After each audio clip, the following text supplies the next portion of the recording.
Hello বন্ধুরা, আমি শম্পা।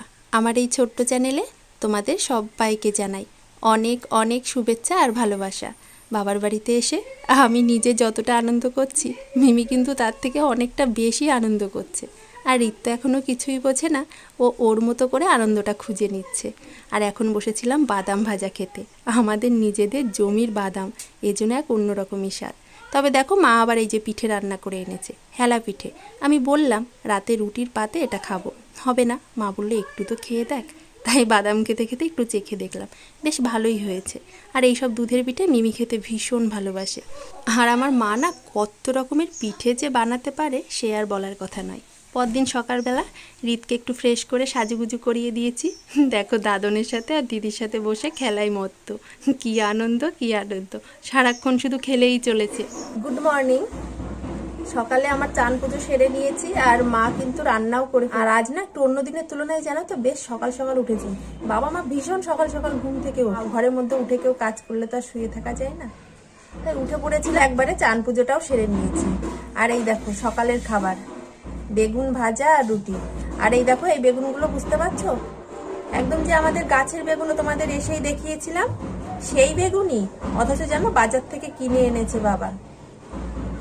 মাকে বললাম আমি, গাছে এত বেগুন থাকতে তুমি এই কিনে এনেছো কেন? আমি বললাম ওইটা রান্না করো, তো পাত্তা দিল না আমার কথা, জানো তো।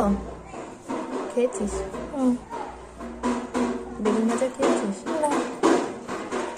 আমি বললাম ঠিক আছে, ওই বেগুনটাই আমি রান্না করবো। তবে আজ তো রান্নার জোগাড় হয়ে গেছে। বললো আজ আর করিস না, কাল করবি।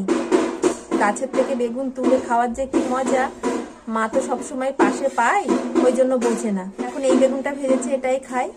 খেয়ে দিয়ে রিত গেছে ঘুরতে, আর ওই দেখো মিমিও রেডি হয়ে চললো দাদনের পেছন পেছন। ওরা ঘুরে বেড়াক, আমরা কাজ বাজ সেরে নিই, খেয়ে নিই চটপট। টাটা। আমার কথা অমান্য করে বাবা আবারও মাছ নিয়ে এলো। আর জানো তো, মিমি চিংড়ি মাছ খেতে ভীষণ ভালোবাসে, তাই বাবা বেছে বেছে চিংড়ি মাছটাই আনে। আর মা ওখানে দাঁড়িয়ে দাঁড়িয়ে বলছিল আজ চিংড়ি মাছটাকে একটু মশলা দিয়ে করব। আর আমি বললাম তুমিই করো, কিভাবে করতে হবে আমাকে বলে দিও, আমি করব। মা বলল পরে রান্না করবি, আগে এটা খা। আর মা জানে এইসব তরকারি না আমি শুধু শুধু খেতে ভীষণ ভালোবাসি। রাস্তায় বাজনা শুনে মিমি ছুটে চলে গেল সেটা দেখতে, তার পেছন পেছন দাদন, আর ওদের পেছন পেছন আমিও চলে এলাম। এসে দেখি তেমন কিছু নাই, ওই বাচ্চারা এইসব বাজাচ্ছিল। আর তারপর দেখো বাবা বাজার থেকে মিমির জন্য মাজা, সন্দেশ। আর এই সন্দেশটা খেতে না মিমি ভীষণ ভালোবাসে, সবই শুধু মিমিরই প্রিয় জিনিস। কি বলে পেপসিগুলো আনতে গেছে, খেতে না ভীষণ ভালো। ঈদবাবু এখন খেতে পারবে না। আমাকে আর মিমিকে কে পাই বলো, যা চাইছি তাই একদম হাতের মুঠোই। এই পেপসিগুলো খেতে না ভীষণ ভালো লাগে, আমার তো ভীষণ ভালো লাগে। আজ মা একটু কম করেই আনলো, তবে যেন পরে আবার এসছিল, তখন বাবা আবারও গিয়ে এই যে পেপসি কিনে নিয়ে এসছিল। ডিপ ফ্রিজে রেখে দেওয়া হয়েছে, যখন ইচ্ছা হবে তখন খাবো।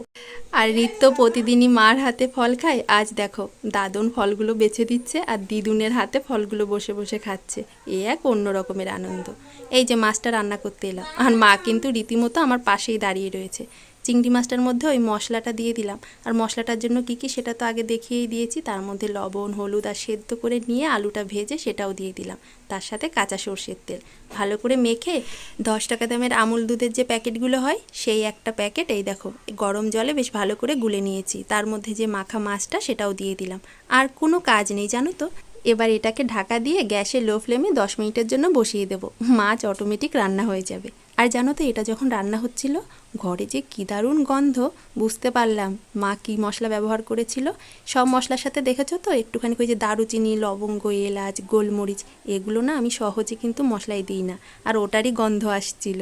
আমরা তো শুধু লাস্টে গরম মশলাটারই ব্যবহার করি, তাও আবার কেনা। এটা একবার ব্যবহার করে দেখবে, কী দারুণ গন্ধ। রান্না তো হয়ে গেছে, আর কি কি রান্না করলাম সেটা দেখিয়েই দিলাম। আর আবারও একটা পেপসি খেতে বসেছি। মা রীতিমতো কিন্তু বারণ করেছিল আমাকে খেতে, জানো তো আমার ভীষণ ঠান্ডা লেগে যায় অল্পতে, তোমাদের আগেও বলেছি। তাই রীতিমতো মার কথা অমান্য করেই আমি এটা খেতে বসেছি। আর আমার সাথে মিমিও আর একটা নিয়ে বসেছে। আর মিমি পেপসিটা খেয়ে যাবে চান করতে, রিদের চান হয়ে গেছে, মিমির এখনো চান হয়নি, ওটা খেয়ে যাবে।